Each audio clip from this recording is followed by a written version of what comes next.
Mela, inkomplu naqraw mill-Ittra lill-Filippin, kapitlu 3 u kapitlu 4. Deċidejna li naqrawha kollha biex wieħed jieħu hekk vista panoramika tal-Ittra jkollu idea aħjar xtajt fit-totalità tagħha. Kapitlu 3. Mill-bqija ħuti ifirħu fil-mulej. Li nikbilkom l-istess ħwejjeġ li ma jdejjaqnix. Imma lilkom jiswilkom. Ħarsu ruħkom mill-klieb.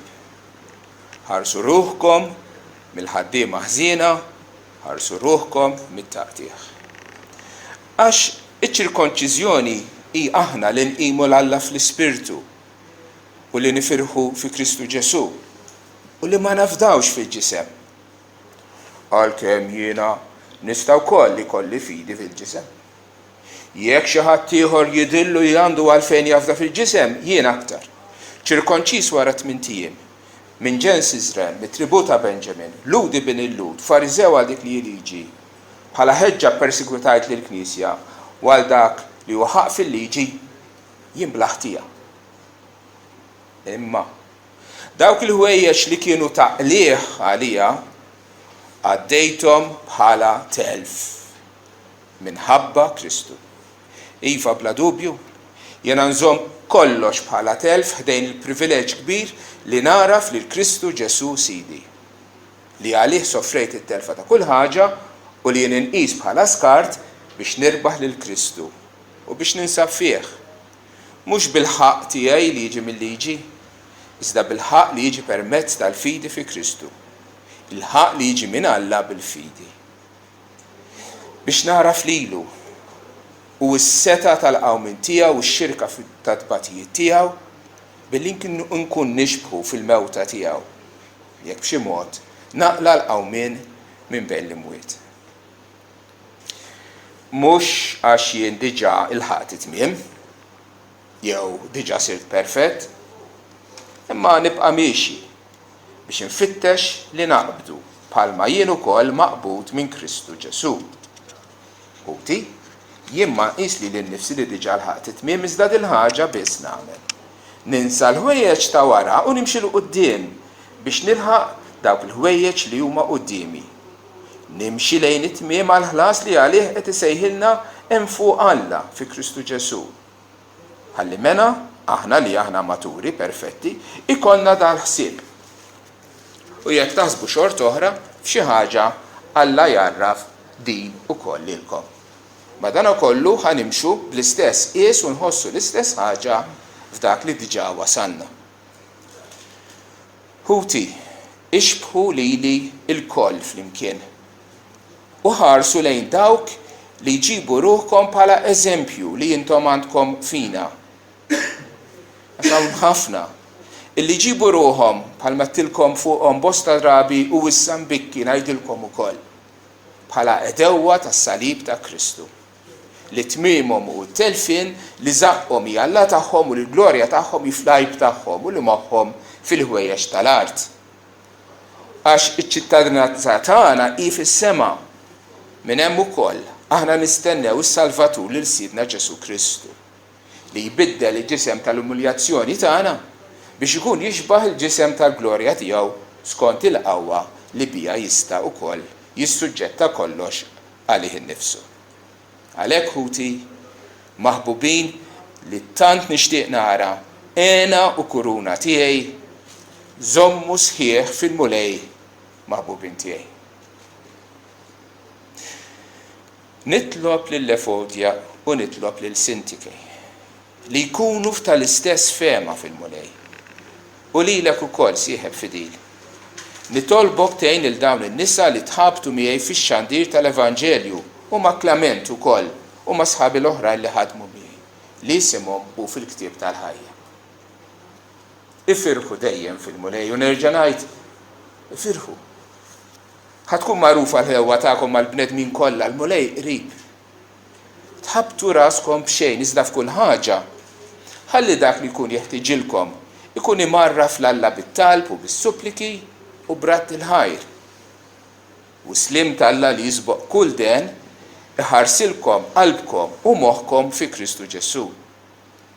Mill-bqija ħuti. Il-ħwejjeġ kollha li huma veri, il-ħwejjeġ kollha li huma xierqa, il-ħwejjeġ kollha li huma ġusti, il-ħwejjeġ kollha li huma safjin, il-ħwejjeġ kollha jistħoq ilhom imħabba, il-ħwejjeġ kollha li huma ta' fama tajba, jekk hemm xi virtu u jekk hemm xi tifħir. Fuq dawn il-ħwejjeġ għandkom taħsbu. Dawk il-ħwejjeġ li sew tallimtu u kemm ħadtu smajtu u rajtu fina għamlu. U Alla taslim ikun magħkom. Iżda jiena fraħt ħafna fil-mulej li issa fl-aħħar ħsieb tagħkom għalija reġa' kiber. Intom dejjem kellkom il-ħsieb imma ma kellkomx l-okkażjoni. Minix nitkellem hekk minħabba l-ħtieġa, għax jiena tallimt inkun kuntent b'dak kollu li nkun fih, naf ngħix flaks u naf ngħix ukoll fil-ġid. Kullimkien u f'kollox jiena mgħalleb biex inkun sew fix-xeba u kemm fil-ġuħ, sew fil-ġid u kemm flaks. Kollox nista' nagħmel permezz ta' Kristu li jqawwini. Madankollu għamiltu sewwa li tixxierku fin-niket tiegħi, fil-bżonn tiegħi. Is-sintom tafu wkoll Filippini illi fil-bidu tal-Evanġelju meta tlaqt mill-Maċedonja ma kien hemm ebda knisja li tatni jew li minn għandha ħadd xi ħaġa ħliefkom biss. Għax ukoll fit-Tessalonika battuli għal darba tnejn għal dak li kont neħtieġ. Mhux għax nixtieq qotja, iżda nixtieq il-frott li joktor għalikom. Imma jien għandi kollox, u żejjed, inħossni mimli bil-ħadd minn Epafroditus dak li battu intom. Riħa ta' fwieħa ħelwa, sakrifiċċju mill-qoħ li joġob l-Alla. Imma Alla tiegħi jagħtikom kull ma teħtieġu skont il-għana tal-glorja tiegħu fi Kristu Ġesu. Issa lill-Alla u missier tagħna glorja għal dejjem ta' dejjem. Amen. Sellu għal kull qaddis fi Kristu Ġesu, isellu għalikom l-aħwa li huma miegħi, isellu għalikom il-qaddisin kollha l-aktar dawk tad-dar ta' Ċesri. Il-grazzja ta' Sidna Ġesu Kristu tkun magħkom il-koll. Amen. Jinbaxxu rasna. U nitolbu, mulej Alla grazzi ta' din litra qasira ma tassew sinifikanti mulej li tfakkarna dwar il-ferħ li inti tagħti lilna li nemmnu fik. Lilna li inti sejħilna qaddisin anke issa, minkejja l-ħafna difetti u minkejja ħafna djufijiet tagħna, qaddisin mulej għax id-dem ta' Ġesu Kristu jnaddafna minn kutnu, qaddisin għaliex l-Ispirtu tiegħek ġie għammar fi qlubna, qaddisin mulej għax huwa int li taħdem fina kemm ir-rieda u kemm l-emil biex tibdilna fi xbija ta' ibnek Ġesu. Għalhekk nitolbuk mulej dalgħodu iftħilna qalbna l-kelma tiegħek biex tkompli dan ix-xogħol tajjeb li inti bdejt fina, biex tipperfezzjonana, biex tagħmilna maturi, biex tagħmilna nixbħu iktar lill-ibnek Ġesu. Kemm fl-imħabba, kemm fil-qdusija, fuq kollox fil-ferħ tiegħu. Amen. Kif tafu l-epistola ta' Pawlu lill-Filippin hija għandha tema waħda kbira, it-tema tal-ferħ. Il-kelma ferħ jew ifraħ jew tennew hija repetuta xi 15-16-17 darba fitra qasira bħal din. Aktar sinifikanti meta tiftakar illi min kien qiegħed jiktibha kien ikkatenat ma' soldat Ruman bla privatezza ta' xejn ġo ħabs u qiegħed jikteb litrek imma qalbu ma kienetx kalzrata, qalbu kienet miftuħa beraħ, libera, ferħana. Naseb mill-bidunet nixtieq illi nagħmlu applikazzjoni għalina nfusna u nistaqsu. Saqsi lilek innifsek int bniedem ferħan. Anke meta tqabbel lilek innifsek ma kif kont sena, 5 snin, 10 snin ilu, minn meta konvertejt, illum inti bniedem aktar ferħan minn qatt qabel. U nista' madwarek li forsi qasbis jgħidu li huma nsara, mhumiex insara, kif ħarsu lejk? jaraw bniedem ġenwinament differenti minnhom u jgħidu dak bniedem verament ħini, bniedem ferħan, għandu xi ħaġa li jien m'għandix. Hekk jgħidu n-nies fuq hekk. Inti bniedem ġenwinament ferħan. Għaliex qed insaqsi din il-mistoqsija għaliex il-ferħ huwa frott tal-Ispirtu Santu. U allura huwa wkoll il-kejl tal-maturità tagħna fl-Ispirtu. Ġifieri kemm qiegħed nikber spiritwalment, kemm qed nimmatura, tista' tkejlu fost affarijiet oħra kemm inti qed tikber fil-ferħ tal-mulej.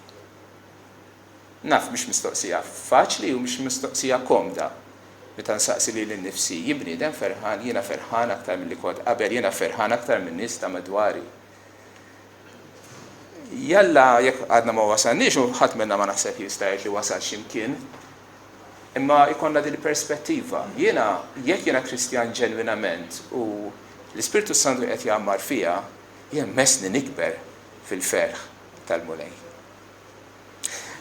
Jekk inħarsu hekk fuq lejn dak l-affarijiet li Pawlu jgħid fuqhom dwar il-ferħ fl-epistola, u ħanaġġel kemm insemmihom u ngħadduhom hekk ħafif. L-ewwel nett jgħid dejjem f'kull talba tiegħi għalikom ilkoll nitlob bil-ferħ għas-sħubija tagħkom fl-Evanġelju mill-ewwel jum s'issa. Pawlu feraħ li l-aħwan Sara f'Filippi jingħaqdu miegħu fil-ministeru tal-kelma fix-xandir tal-Evanġelju. Il-fatt li hu ma kienx waħdu imma li kellu dawn in-nies jaħdmu miegħu fix-xandir tal-Evanġelju.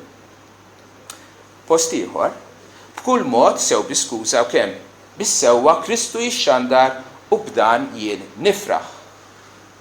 Pawlu feraħ minħabba dak li ġralu anke minħabba l-ktajjen tiegħu u l-arrest inġust tiegħu għax dan serva biex l-Evanġelju javvanza aktar il-qudiem u biex aktar nies jagħmlu kuraġġ u jixandru l-Evanġelju kienet xi ħaġa li tagħtih gost ferħ. Post ieħor, iva u nibqa' nifraħ għax jien naf li dan jiswieli għall-ħelsien tiegħi. Naf li nibqgħu ndum magħkom ilkoll għall-aħjar tagħkom jew għall-progress tagħkom u għall-ferħ tal-fidi tagħkom.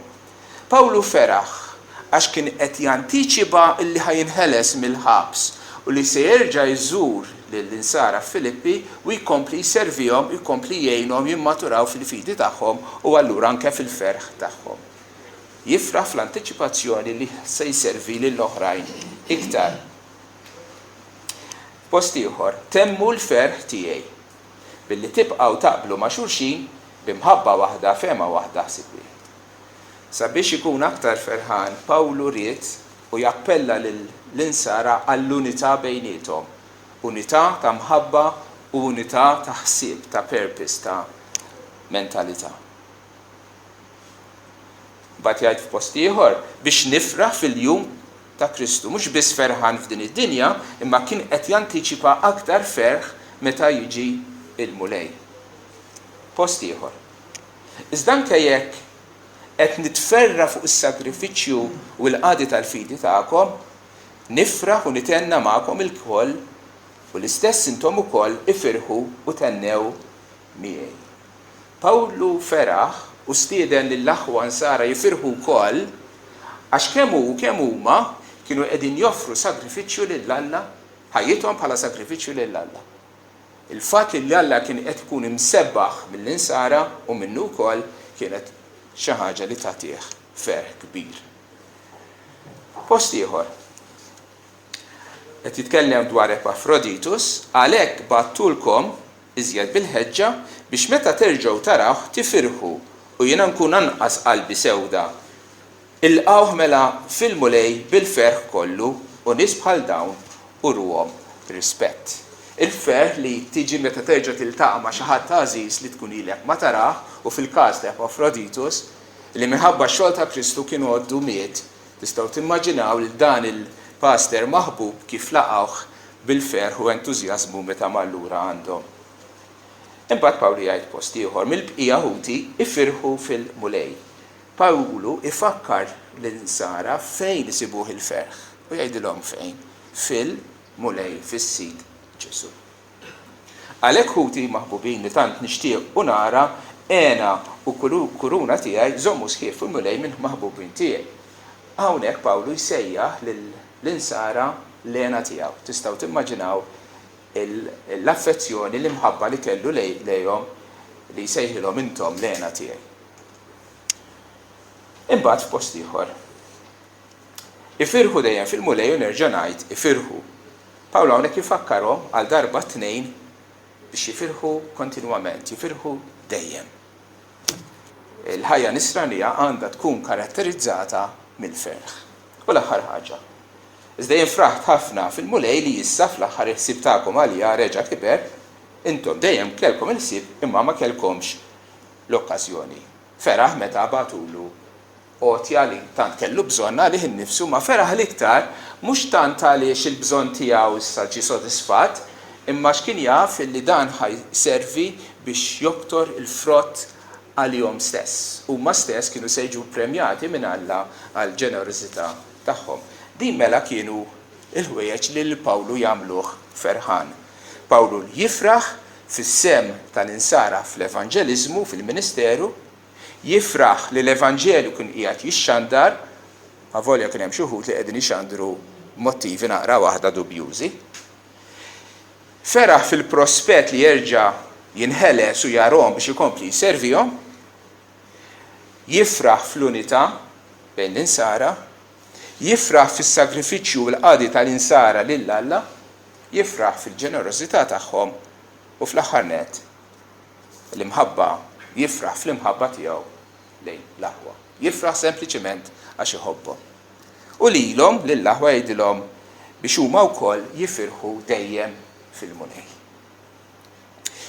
Il-qari kien twil u min issendum, però irrid inħallikom bit-tlet kelmiet qasbu fuqhom ħuduha magħkom. Jekk trid tkun ferħan fi Kristu, dawn it-tlet kelmiet. Wieħed jista' jiftaħ is-suġġett ħafna iktar, imma ejja nkunu iktar konċiżi, aktar sempliċi. Tlet kelmiet irridkom tiftakru. L-ewwel waħda hija l-kelma gratitudni. Li tkun grat. Li wieħed ikollu f'qalbu din l-attitudni li rċieva u allura jħossu ferħan u grat għal dak li rċieva mingħand ħadd ieħor. Meta bniedem jitgħallem ġenwinament japprezza dak li għandu u dak li rċieva, b'kuntrast ma' attitudni ta' tgergir, tgemgim, wieħed li kollu jeqret u jsib fuq xiex jeqret. Tkun grat minflok tkun wid bniedem li tgerger, nieħdu eżempju. Qiegħed id-dar bil-qiegħda fuq il-mejda tal-ikel u l-mara ġabitlek il-platt. U l-ewwel ħaġa li tinnota illi il-patata maħruqa. Huwa ġajt ħraqta. Huwa kif ma titgħallem qatt. U dik tpoġġi ħdejk u ħloqt atmosfera perfetta għal-ikla biex tieħu u tgosta l-ikla. Tista' minflok. Meta ġabitlek il-platt, tgħidilha grazzi. Kienet ilha siegħa u nofs taħdem biex ġabitulek. U nnota wkoll li ġabitlek it-T-bone steak li hija favorita tiegħek. Għejdilha poġġi ħaniftaħ fl-ixkun imbit u nixorbu u nieħdu flimkien prosit l-ikla favorita tiegħi. X'differenza hux. Tajlu l-patata maħruqa mhux tqarmiġa. U jekk hija qisha charcoal, ħalliha fil-platt u mbagħad qum itfaħħa fl-organic u għajd li soqgħod hemm mur strieħ ħallihom f'idejja l-platti. Dik hija d-differenza kollha. It's question of attitude. Attitudni waħda ta' grazzi, ta' li tkun grat u ieħor attitudni ta' xi ħadd li jrid isib fuq xi gerger. U tista' tiffoka fuq dak li huwa ħażin, tista' tiffoka, Pawlu seta' ffoka fuq il-fatt li qegħdin ixandru l-Vanġelu ta' Ġesu Kristu tajjeb b'sens ta' pika u ġelożija. U tispiċċa vera ħażin. Pawlu qal, okej, dik ma kienetx ħaġa li ferħitu, imma feraħ fil-fatt illi l-Evanġelju qed jixxandar. Iva, rrid inkun grat u nifraħ fil-fatt illi l-Evanġelju ta' Kristu nsib it-tajjeb ukoll. Pawlu kien bniedem li jaf xi tfisser il-kelma grazzja u stess irċieva il-favur minn Alla ta' salvazzjoni u li kien inġurjus lejn Kristu. Beda l-ittra tiegħu bil-kelma grazzja u slim minn Alla missierna u spiċċa l-ittra tiegħu il-grazzja ta' Sidna Ġesu Kristu tkun magħkom ilkoll. U Pawlu feraħ u semmija fil-bidu dwar il-grazzja tiegħu u tagħhom li jissieħbu fl-Evanġelju. Kien jaf li dak kollu li għandu kien mod ililu b'xejn. Mhux għax ħaqqu, mhux għax kien jistħoqlu. Din hija l-attitudni li allura mbagħad iġġalek tkun grat lejn Alla. U jibda l-ittra tiegħu billi niżiħaj l-Alla tiegħi għalikom il-fatt li kien hemm din il-Knisja li semgħu l-Vanġelu u bdew u kienu jħobbuh, Pawlu jattribwixxi dan kollu lill-Alla u jirringrazzja lill-Alla għalihom. Qegħdin inkunu nies tassew grati. Il-kelma grazzi qiegħda tinstemma minn fomna ta' spiss. Il-qalb tikkorrispondi ma' din l-attitudni ta' gratitudni. Aktar tard fl-ittra Pawlu jitkellem li flok ansjetà, flok noqogħdu nħabblu rasna, nitolbu. U minn flok attitudni ta' tgemmgin u tgergir jgħidilna bratt il-ħajr, b'ringrazzjament. Għandna Anja jisimha Ot barkietek, count your blessings. Ot barkietek, waħda għalik. Ot malajr barkietek, sawwa palla fik. Oddhom barkietek, jekk kapaċi. Ftakar min kont li inti bniedem mitluf, midneb, ribellus kontra Alla, mħaqqek xejn li fl-infern. Imma Alla kien ħanin miegħek. Alla tak is-salvazzjoni, ħelsek, tak il-libertà. Ġi jammar ġo qalbek, iwedek is-sema. Għandek għalfejn tkun grat. Kemm għall-ħwejjeġ materjali, kemm għall-affarijiet spiritwali, dak kollu li għandek huwa mod lilek minn Alla. Dik l-ewwel kelma li rridkom tiftakru. Jekk trid tkun bniedem ferħan, trid tkun bniedem grat. Bniedem li tapprezza dak li għandek għax huwa mod lilek minn Alla bil-grazzja tiegħu. L-ewwel kelma gratitudni. Tieni kelma hija l-kelma ġenerożità. Ġenerożità. Meta wieħed jażel li iservi lil ħadd ieħor aktarx kuntrast ma' dik l-attitudni ta' jien l-ewwel, attitudni ta' ġlied, attitudni ta' ftaħir ara jien min jien. Ġenerożità ma tfissirx biss li tagħti xi ħaġa minn flusek lil xi ħadd fqir jew għal xi kawża tajba. Dik hija wkoll ġenerożità, ma hija aktar minn hekk. Tagħti mhux biss mill-ġid materjali tiegħek, imma tagħti minn ħinek, tagħti l-attenzjoni tiegħek, tagħti iva qalbek għal ħadd ieħor, tagħti is-servizz tiegħek biex taqdi lil ħadd ieħor. Bniedem ġeneruż huwa bniedem li ddeċieda li hu ma jgħix biss għal dak li jaqbel lilu għal ġid tiegħu, imma jgħix għal ġid biex iservi lil ħadd ieħor. F'diltra lill-Filippin. Għandek il-Pawlu, għalkemm qiegħed hu stess f'ċirkostanzi ma tantx huma tajbin, imma ħsiebu hu fl-insara li hemm il-bogħod, għadu jaħseb fihom, għadu jitlob għalihom, qed jikbilhom biex jgħallimhom biex iħeġġiġhom. Għandek il-Timotju li għandu ħsieb ġenwin tal-sitwazzjoni tagħhom, għandek l-Epafroditus li kien lest li jitlaq il-comfort zone tiegħu minn Filippi u jmur f'Ruma, kważi miet f'dan il-vjaġġ. Fl-istess ħin inkwetat biex jerġa' jmur lura għandhom għax jaf sema li huma semgħu li kien marit wara kienu inkwetati fuq. Dan huwa bniedem ġeneruż li jrid jara kif ħajjejn lil ħadd ieħor. Il-Filippini stess kienu ġenerużi fil-ħasbu f'Pawlu meta talaq minn magħhom ma nesewx imma baqgħu jsusu warah jgħinuh darba 2, 3, 4 sakemm setgħu u aktar milli setgħu. Dawn huma nies illi huma mibdula, huma differenti minn nies tad-dinja. Tajli minn fejn, kif inbidlu? Inbidlu għax kienu jafu lil Sid Ġesu dawn l-affarijiet talmuhom minn għandu. Meta Pawlu jgħidilhom li kull wieħed ma jsibx biss dak li jaqbel lilu ma fli jaqbel lill-oħrajn ukoll, ħalli l-ħsieb li kien fi Kristu Ġesu li hu Alla min-natura tiegħu Għażel li xejjel lilu nnifsu ħafuq is-sura ta' Għaddej u serva u qobda lil missier biex iservi lilna u baqa' jservina sakemm miet fuq salib Ruman. Din hija l-attitudni tan-Nisrani. In-Nisrani għandu jkun Kristu ieħor fuq l-art. Kristu ieħor li ma jqis dak li jaqbel lilu mhux ħsiebu fil-glorja tiegħu imma ħsiebu biex f'ubbidjenza lejn il-missier b'attitudni ta' umiltà ifittex illi jaqdi lill-oħrajn ukoll. Inti bniedem ġenerus f'dan is-sens. Qed tfittex illi tinvesti ħajtek fil-qadi ta' ħadd ieħor. Għax fil-qadi ta' ħadd ieħor fl-ubbidjenza tal-missier hemm ferħ ġenwin li ma tiksbux billi takkwista l-ġid tad-dinja kollu. Qegħdin ngħixu f'soċjetà fejn għandna ġid kemm irridu u iktar.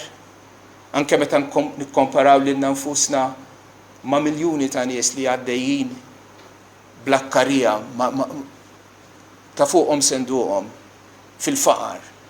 Aħna sinjuri ejja ngħiduha kif inhi. Imma għalkemm qegħdin ngħixu f'pajjiż sinjur fejn in-nies għandhom kollox u għandhom il-gadgets kollha u għandhom it-toys kollha ma narax daqshekk ferħ. Imma nara nies frustrati, nies li jqirdu, nies li jikkomplejnjaw il-ħin kollu, nies li m'għandhomx ferħ ġenwin ġo qalbhom. Ġenerożità tiġi meta inti tinvesti lilek innifsek fis-servizz ta' ħadd ieħor. Dik kienet it-tieni kelma. Gratitudni, ġenerożità, u t-tielet kelma hija l-kelma devozzjoni. Devozzjoni. Kelma devozzjoni tfisser illi inti tkun moti għal xi ħadd. Li inti għandek imħabba speċjali għal xi ħadd. Li inti marbut ma' xi ħadd. U m'hemmx għalfejn ngħidilkom id-devozzjoni tagħna għal min għandha tkun. Hija devozzjoni lejn Siedna il-Mulej Ġesu Kristu. Fitra oħra, Pawlu jqabbel ir-relazzjoni tagħna ma' Kristu ma' relazzjoni ta' arus mal-arusa tiegħu. Ja, relazzjoni ta' mħabba. Aħna bħala l-arusa ta' Kristu qalbna hi marbuta miegħu. Irriduh, inħobbuh, nixtiequh, nridu nkunu miegħu, irridu nservuh. Pawlu jitkellem fuq hekk f'kapitlu 3 fejn jgħid isma' jien kelli ħafna affarijiet favur tiegħi imma jiena għoddejt kollox bħala telf. Rups, armejthom, skart. Armejthom. Għalfejn armejthom Pawl? Biex naraf li Kristu. Għax Kristu għandu valur iktar minn kollox. Tgħidli ma inti l-Kristu tarfu. Diġà tafu, iva marrit narfu aktar profondament, aktar mill-qrib. Irrid ngħix f'intimità ikbar miegħu. Irrid naraf lilu.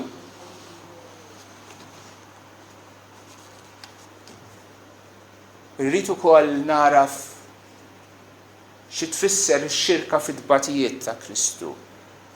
U wkoll il-qawwa tar-reżoluzzjoni tiegħu. Kif? Meta jiena nobdi lill-missier u jagħtini l-qawwa tiegħu l-istess qawwa li qajmitu minn bejn l-imwiet biex taħdem fiha biex jiena nobdi lil Alla. U fl-istess ubbidjenza tiegħi ħansib ukoll id-tbatija biex tobdi lil Alla trid tbati. U fit-tbatija tiegħi jiena nkun qed nixxierek mad-tbatija ta' Kristu. Dawn l-affarijiet iġibuni aktar qrib tal-mulej tiegħi li tant inħobb. Li ngħix għal Pawlu huwa Ġesu. Li ngħix huwa Ġesu. Meta mbagħad tiġbor kollox f'daqqa, id-devozzjoni tiegħek lejn Kristu li ħajtek hija definita minnu. Jien għalija li ngħix xi fisser x'inhi l-imħabba kbira tiegħi, l-imħabba kbira tiegħi, l-imħabba unika tiegħi, id-dedikazzjoni tiegħi, id-devozzjoni tiegħi hija fi Kristu. U dan huwa f'kuntrast ma' anke aħna bħala nsara l-aljenazzjoni minn ħafna ħwejjeġ ta' din id-dinja u midnub illi jbeduna minnu. Inti taf bħala Kristjan xi fisser meta tkun qrib ta' Kristu esperjenzajtu dak il-ferħ ġenwid u niklena, imma meta tbijat minnu għaliex moħħok u ħsibijietek kienu aljenati b'ħafna ħwejjeġ oħra, jew forsi għaliex ukoll żammejt id-dnub marbut miegħek u allura tbett minn Kristu, ma sirx ferħ hemmhekk u x'vera. Ifirħu dejjem fejn fil-mulej. Jekk trid issib il-ferħ, fitxu fejn qiegħed il-ferħ. U l-ferħ issibu f'komunjoni intima ma' Kristu. Fit-talb, fil-qari ta' kelmtu, fix-xirka, imma li fil-ħin kollu tal-ġurnata Kristu jkun qrib tiegħek f'moħħok f'qalbek. U dak li tagħmel qed tagħmlu għalih u għall-glorja tiegħu. Meta tgħix dik it-tip ta' ħajja fil-qrib ma' Kristu, allura l-ferħ żgur mhux se jkun il-bogħod minnek. L-aħwa biex nikkonkludi.